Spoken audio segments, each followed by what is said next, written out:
My name is Jalen Green. I go to Rebekah High School, and that is my twin, and we live straight on Bell Street. I'm Andre Robinson, resident of East Chattanooga, stay on York Street, 27 years old, part of the Glass House Collective and Good Neighbor Network. Okay, my name is Demille Smith. I graduated from Rebekah High School recently, and I live a couple feet from here. My name is RJ. I live on Willow Street, and I go to Brown High. My name is Jay Christopher. I am the founder and co-founder of Legends by Lang and the Golden Wing Foundation, founded by former NFL Super Bowl champion David Lang of the Dallas Cowboys and the Los Angeles Rams. We are glad to be here today to speak out in East Chattanooga, to help the kids and to support our community and to show them what our kids think about what's going on in our community. What about it, Rebekah? Okay, so let's kick it off. How do you like school? I mean, I love school on and off. Some days I hate school, some days I like school. But school, I mean, there's no real choice. I mean, I have to go to school, I have to do work, and able to get a job and stuff like that. So I mean, I like school some days, I hate school some days. Who else? What about it, guys? What do you think about school and getting down there? School is very important to me because you can't get nowhere without education. That's just point blank. Because you have to work hard and dedicate and stick to your schoolwork. Sometimes you don't feel like it, sometimes you do, but you have to do it. It's school. I like that. But anyone else? What about school? What do you think about school, young man in front down there? I got a list about school, but Say that again. You have a what? I have a list about school.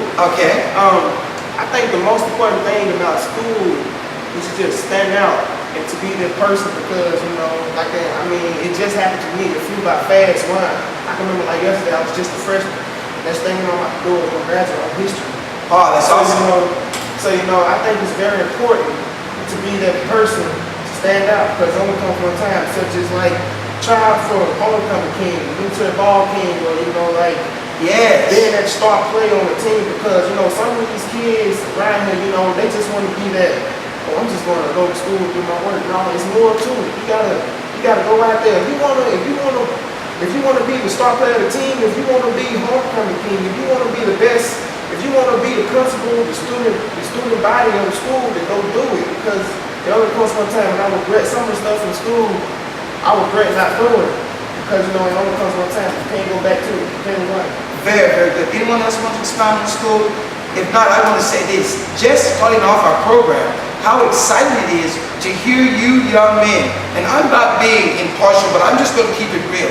In the African American community, it is so important that education is taken in a good mindset from our young men. And right now, I think you heard some powerful testimony on how, when most people say, we're not interested in education, I heard a young man say that it is the most important faculty to life.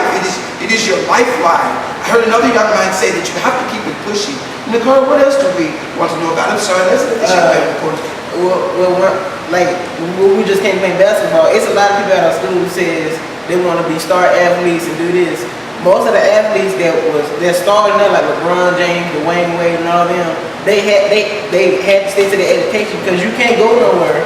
You can't be no NFL star or a basketball star because you have to get a great grade, a great GPA to go to college. Yes. Then you have to study hard, or you got to work on, because in money-wise, people can take your money. You got to learn math, you got to learn language, because you go to different countries.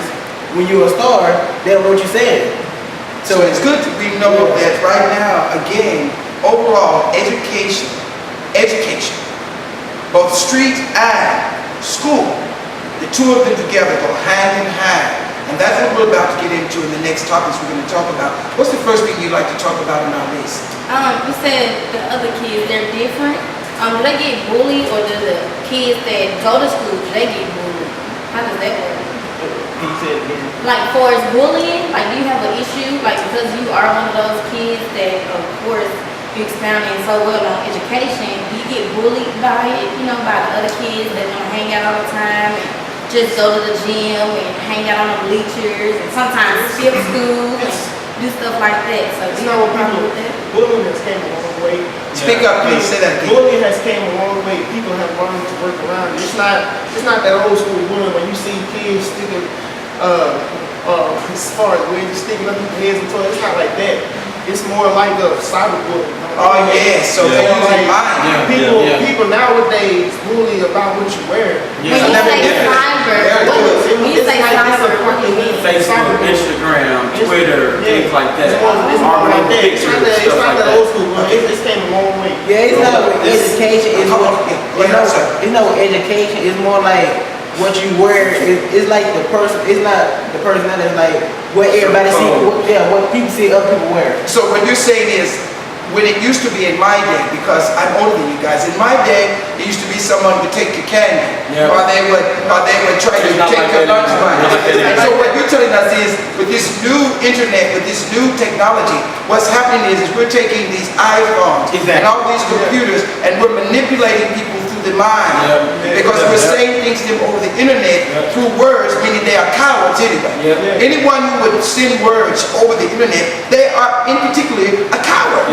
Because they're afraid to face you. And then, but these things hurt. And so that's a good point.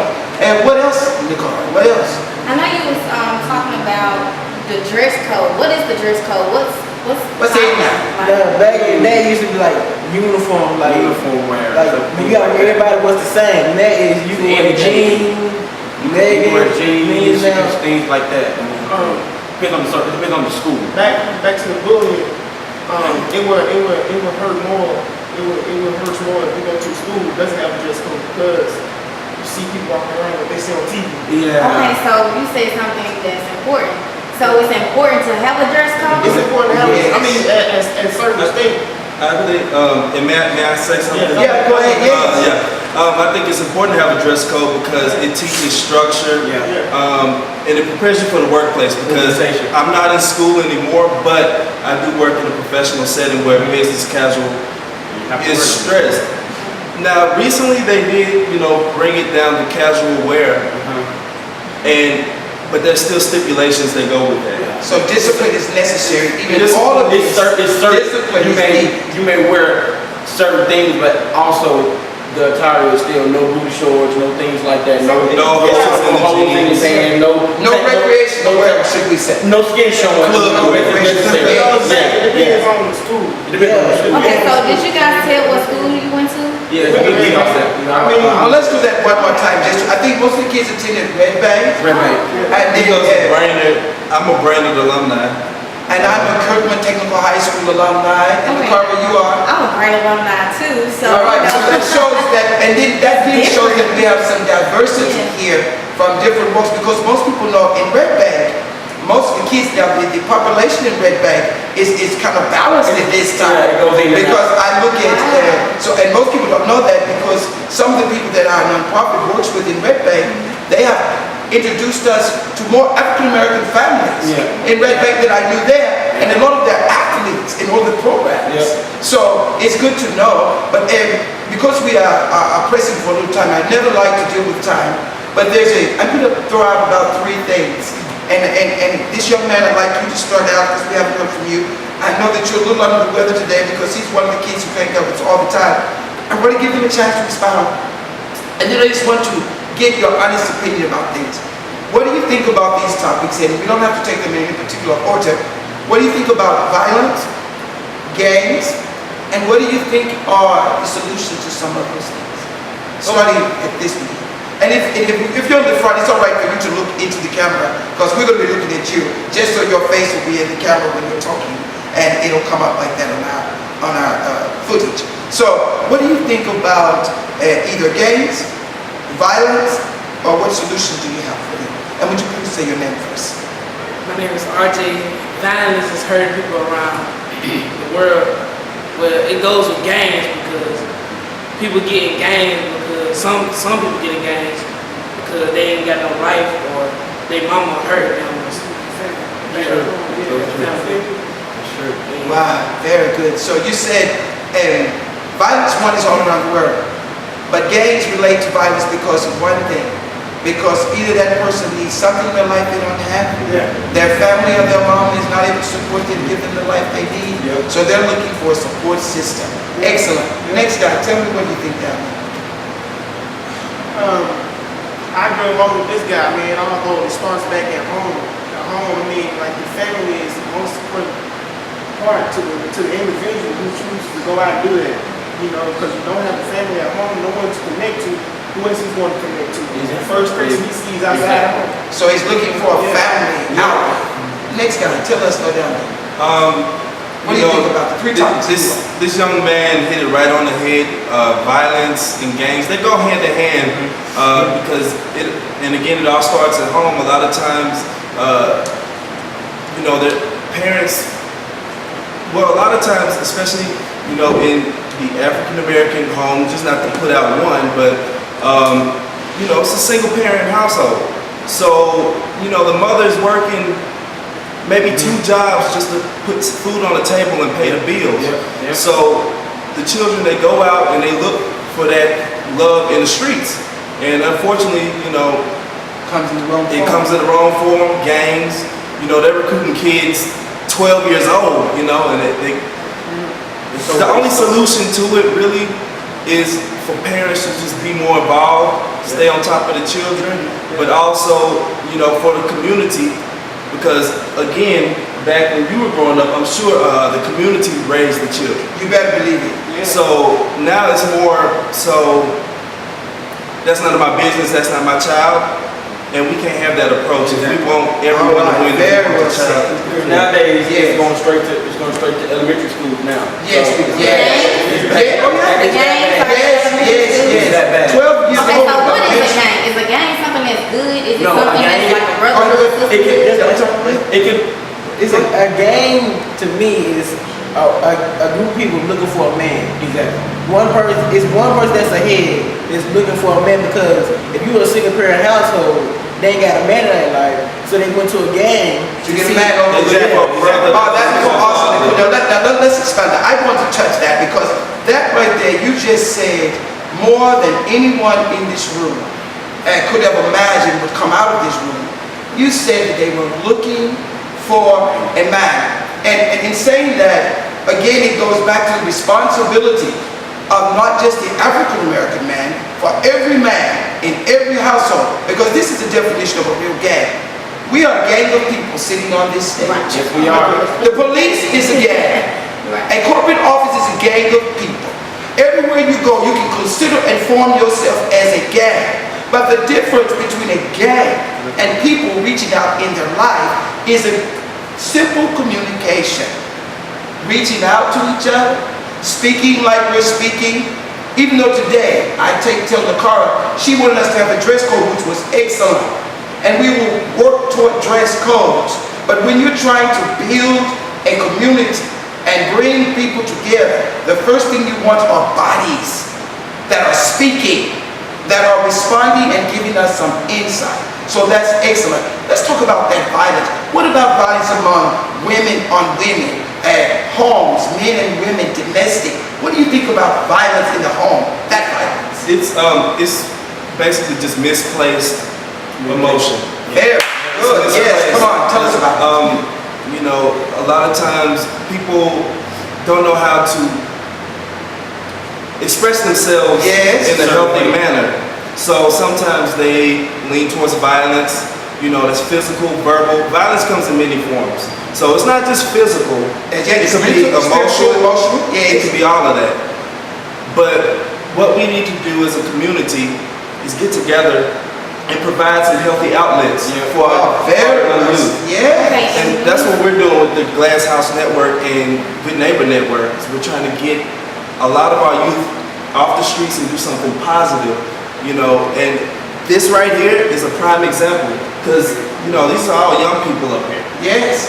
I consider myself young, and because young is always you feel. So, we're trying to provide something positive, and that's where it all starts. But of course, you have to, you need that participation, and it takes you guys to get out there and spread the word. Bring your friends in, get them off the streets, have them do something positive. Okay. When you say an outlet, can you give us some ideas or some things that we can incorporate into the community so that we won't have just people playing basketball? We have an actual a couple of basketball teams that we're taking out of town and showing them and expanding their horizon when it comes to different cities. More structured You know, activities. What I was going to say is I am a young kid and I do camps and I'm in school. Okay. More likely it would be more often for a glass house summer camp or a glass house camp during the after school or recreational glass group of people or a game.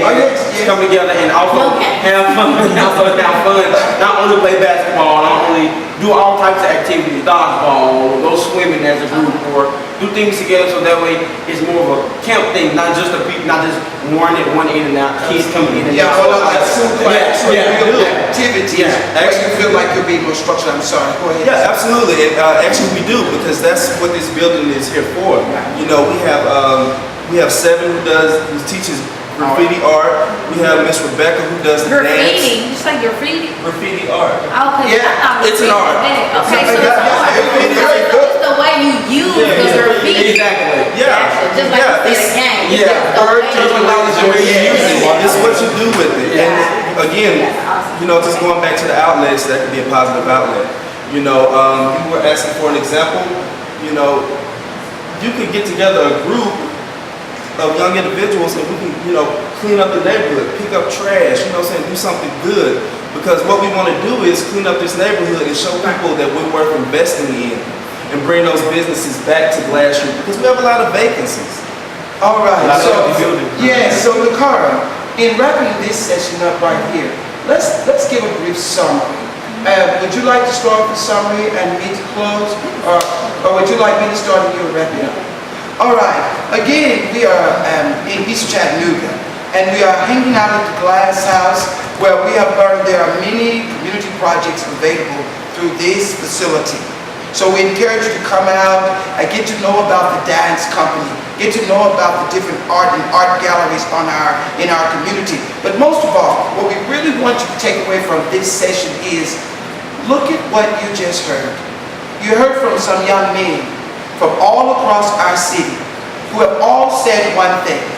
We would like our community to get more involved with us because we're worth not saving, we're worth teaching, we're worth educating, and we are willing. So for those people out there who think we are not willing, we're more than willing. We are here, we are asking, and we need you now. Lakara? Okay, so I've learned a couple of good pointers. We need men to step up to the plate and take charge, not take charge when it comes to just women, but our children as well, to make sure that they're structured, they're doing the right thing. And even if it's not your dad, basically someone that's in the community that's setting a positive example for you, and you. So that's great. So we have just become this gang of people that's on a positive note, looking for positive people that want to join us and get together and make this community better. And again, I'm Lakara. I'm Justin. Jana. Andre. Emil. RJ. I'm John Christopher, and Jay Christopher, or whoever he is, with Legends by Lang and the Golden Ring Foundation is so glad to support you, our community, and all that we do. I want to thank you guys again, and thank you for being a great audience. We'll talk to you guys later. And we're speaking out live. We're speaking out.